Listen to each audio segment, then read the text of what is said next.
A few years ago, when you got 3G signal on your phone, you'll be very happy. It was fast. Now, if you get anything else than 4G or LTE, everything feels so slow. Now 5G is coming, and who knows what's next? Every time we increase the communication speed, we need to use antennas that operate at very much higher frequencies so that they operate much faster to actually download high-definition videos or download large files. Now, every time, let's say every few months that we want to build a new cell phone, a new wearable, let's say smartwatch, we need to change the designs of those antennas. To make things even worse, every single device has its own shape and size. And for every one of those new antenna designs, the manufacturing facilities have to change their processes, and also they need to change the equipment they use, which, as you can imagine, makes the whole thing very costly and also makes the fabrication time very slow. Now, for my research, I do things differently. I print my antennas. I use a machine that works pretty much the same way that your home printer does, but instead of printing color ink, I print conductive ink. And this means that you can print any design that you want with a single piece of equipment. You don't need to change it. Now, you can imagine that this will allow you to prototype new antennas very quickly.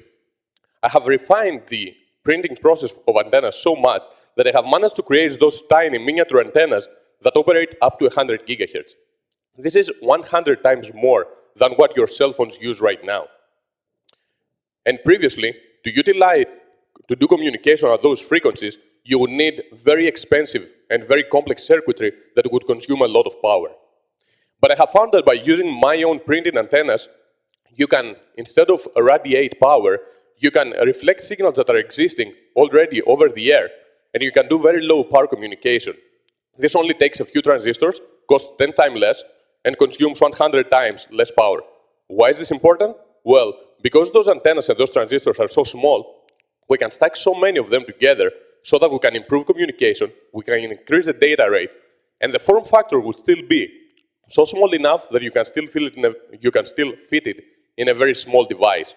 Moving my research forward, I'm already planning to embed those types of antennas onto small medical sensors that you can have all the time on your body, and they will be able to push out so much data about your vital signs, containing your heartbeat, your blood glucose levels, or even full image scans of your tissue to detect early cancer tumors. And that's a lot of data. And we can do that with just a few picoliters of ink that costs only a few cents of a dollar. Thank you.